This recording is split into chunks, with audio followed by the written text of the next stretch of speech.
श्रीमद् भागवतम स्कंध 2 ब्रह्मांड की अभिव्यक्ति अध्याय 2 हृदय में भगवान।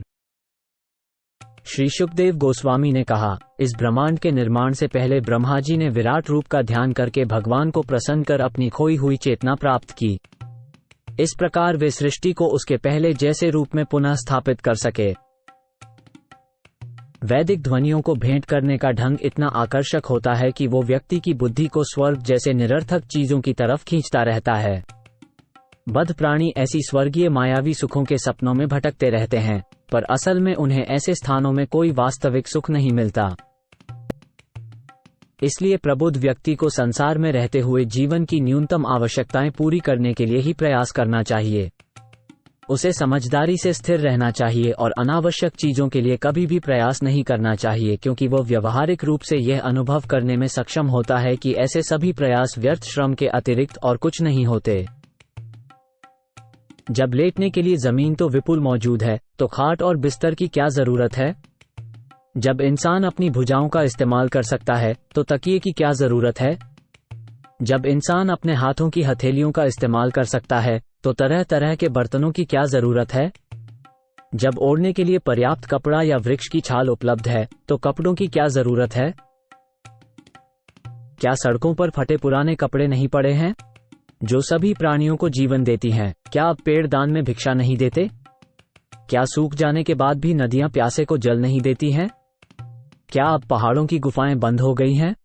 या सर्वशक्तिमान ईश्वर स्वयं समर्पित आत्माओं की रक्षा नहीं करते हैं? तो फिर विद्वान मुनिजन उनकी चापलूसी क्यों करते हैं, जो अपनी मेहनत की कमाई के कारण अहंकारी हो गए हैं? इस तरह स्थिर होकर मनुष्य को परमेश्वर की सर्वशक्तिमता के कारण अपने हृदय में स्थित परमात्मा की सेवा करनी चाहिए। क्योंकि वे सर्वशक्तिमान भगवान नित्य और असीम हैं, इसलिए वे जीवन का चरम लक्ष्य हैं और उनकी पूजा करके मनुष्य अपने बद्ध जीवन के मूल कारण को खत्म कर सकता है। निपट भौतिकवादी को छोड़कर कौन होगा जो ये देखकर कि आम लोग अपने कामों का फल भुगतने के कारण दुखों की नदी में डूबे हुए हैं, ऐसे विचार की उपेक्षा करेगा और केवल क्षणिक नामों को अपनाएगा? अन्य लोग भगवान के व्यक्तित्व को शरीर के हृदय प्रदेश में एक बिता परिमाण में स्थित मानते हैं।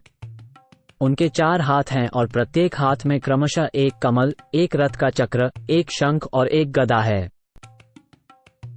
उनके होंठ उनकी खुशी जाहिर करते हैं। उनकी आंखें कमल के पत्तों की तरह फैली हुई हैं और उनका वस्त्र कदम के फूल के केसर के रंग की तरह पीले रंग का है, बहुमूल्य रत्नों से जड़ा हुआ है। उनके सारे आभूषण सोने के बने हुए हैं, जिनमें रत्न जड़े हुए हैं, और उन्होंने एक चमकदार पगड़ी और कान की बालियां पहनी हुई हैं। उनके पैर कमल के समान महान योगियों के हृदयों के गुच्छों पर रखे हैं। उनकी छाती पर कौस्तुभ मणि है, जिसमें एक सुंदर बछड़ा उकेरा हुआ है, और उनके कंधों पर कई रत्न हैं। उनका पूरा शरीर ताजे फूलों की माला से सुशोभित है। उनकी कमर पर सुशोभित करधनी और उनकी अंगुलियों पर बहुमूल्य रत्नों से जड़ी हुई अंगूठियां हैं। उनके नूपुर, उनके कंगन, उनके घुंघराले नीले रंग के चिकने बाल और उनका सुंदर मुस्कुराता हुआ चेहरा, ये सभी अत्यंत आकर्षक और मनमोहक हैं। ईश्वर की विशाल लीलाएं और उनके चेहरे पर मुस्कान की हल्की सी चमक उनके व्यापक वरदानों के संकेत हैं। इसलिए जब तक मन को ध्यान से उन पर स्थिर रखा जा सकता है, तब तक मनुष्य को ईश्वर के इस दिव्य रूप पर ध्यान केंद्रित करना चाहिए। ध्यान की प्रक्रिया ईश्वर के चरणों से आरंभ करके धीरे धीरे उनके मुखमंडल तक ले जाएं। पहले ध्यान को चरण कमलों में केंद्रित करें, फिर पिंडलियों पर, उसके बाद जांघों पर, और इस तरह ऊपर की ओर बढ़ते जाएं। मन जैसे जैसे ईश्वर के विभिन्न अंगों पर स्थिर होगा, वैसे वैसे बुद्धि अधिक परिष्कृत होती जाएगी। जब तक पूर्ण रूप से भौतिकवादी व्यक्ति उस सर्वोच्च ईश्वर के प्रति प्रेममय सेवा की भावना का विकास नहीं कर लेता है, जो भौतिक और आध्यात्मिक दोनों लोकों का साक्षी है, तब तक उसे अपने निर्धारित कर्तव्यों को पूरा करने के बाद ईश्वर के विराट रूप का स्मरण या ध्यान करना चाहिए। हे राजन, जब योगी कभी भी इस मानव लोक से विदा लेने का निश्चय कर लेता है, तो उसे उचित समय या स्थान की चिंता नहीं करनी चाहिए।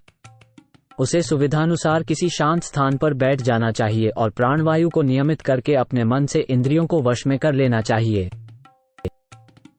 तत्पश्चात योगी को अपनी विशुद्ध बुद्धि के माध्यम से अपने मन को जीव में मिलाना चाहिए और फिर जीव को परमात्मा में विलीन कर देना चाहिए। ऐसा करने पर पूर्ण रूप से संतुष्ट जीव संतुष्टि की चरम अवस्था को प्राप्त कर लेता है, जिससे वो अन्य सभी कार्यों को बंद कर देता है। उस लब्धोपशांति की उच्च दिव्य स्थिति में भयानक या विनाशकारी समय का कोई अधिकार नहीं होता, जो दैवीय देवताओं पर भी शासन करता है, जिन्हें नश्वर प्राणियों पर शासन करने की शक्ति दी गई है। फिर देवताओं के बारे में क्या कहा जा सकता है? इस अवस्था में भौतिक दयालुता, जुनून, अज्ञानता या यहाँ तक कि झूठा अहंकार, भौतिक कारण महासागर या भौतिक प्रकृति भी इसमें नहीं रहती है। योगीजन ईश्वर से रहित हर वस्तु से दूर रहना चाहते हैं, क्योंकि वे उस परम स्थिति को जानते हैं जहां हर चीज भगवान विष्णु से जुड़ी हुई है। इसलिए एक शुद्ध भक्त जो भगवान के साथ पूर्ण एकता में है, जटिलताएं पैदा नहीं करता, बल्कि भगवान के चरण कमलों को अपने हृदय में रखकर हर पल उनकी पूजा करता है। वैज्ञानिक ज्ञान के बल पर व्यक्ति को पूर्ण सच्चाई में पूरी तरह से स्थिर हो जाना चाहिए और इस तरह सभी भौतिक इच्छाओं को शांत करने में सक्षम होना चाहिए। व्यक्ति को वायु द्वार, गुदा को अपने पैर की एड़ी से बंद करके और जीवन वायु को एक एक करके क्रमशः 6 प्रमुख स्थानों, चक्रों में ले जाना चाहिए और फिर भौतिक शरीर को त्याग देना चाहिए। ध्यानमग्न भक्त को चाहिए कि वो धीरे धीरे प्राणवायु को नाभि से हृदय तक, हृदय से छाती तक और छाती से तालू के अंतिम भाग तक ले जाए। उसे बुद्धि से समुचित जगहों को खोज निकालना चाहिए। इसके बाद भक्ति योगी को अपनी प्राणवायु को दोनों भौहों के बीच ले जाना चाहिए और फिर प्राणवायु के 7 बहिर्द्वारों को बंद करके उसे भगवान के धाम में वापस जाने का लक्ष्य बनाना चाहिए। यदि वो भौतिक भोग की सभी इच्छाओं से मुक्त है, तो उसे ब्रह्मांड तक पहुंचना चाहिए और परमपिता परमात्मा के पास जाने पर अपने सभी भौतिक बंधनों को त्याग देना चाहिए। किंतु हे राजन, यदि योगी में अधिक भौतिक भोगों की, यथा सर्वोच्च लोक ब्रह्मलोक में जाने की या अष्ट सिद्धियां प्राप्त करने की, अथवा वहायसों के साथ बाह्य अंतरिक्ष में यात्रा करने या लाखों लोकों में से किसी एक में स्थान प्राप्त करने की इच्छा बनी रहती है, तो उसे भौतिकता में ढले मन तथा इंद्रियों को अपने साथ साथ ले जाना होता है। योगियों का संबंध आध्यात्मिक शरीर से होता है। इस कारण वे अपनी भक्ति, तप और गूढ़ ज्ञान की शक्ति से भौतिक जगत में या बाहर बिना किसी रोक टोक के विचरण कर सकते हैं। किंतु भौतिकवादी लोग या कर्मकांडी कभी भी इस तरह स्वतंत्र रूप से विचरण नहीं कर सकते। हे राजन, जब योगी सर्वोच्च लोक ब्रह्मलोक पहुंचने के लिए प्रकाश से जगमगाती सुषुम्ना द्वारा आकाश गंगा के ऊपर से गुजरता है, तो सबसे पहले वह अग्नि देव के लोक वैश्वन जाता है। वहां वो सभी पापों से मुक्त हो जाता है। फिर भगवान से मिलने के लिए वो उससे भी ऊपर शिशुमार चक्र जाता है। ये शिशुमार चक्र संपूर्ण ब्रह्मांड के घूमने का केंद्र है और इसे विष्णु, गर्भोत्कर्षाई विष्णु की नाभि कहा जाता है। केवल योगी ही इस शिशुमार चक्र को पार करके ऐसे लोक, महर्लोक को प्राप्त करता है जहां भृगु जैसे पवित्र महर्षि 4300,000,000 सौर वर्षों का जीवन बिताते हैं।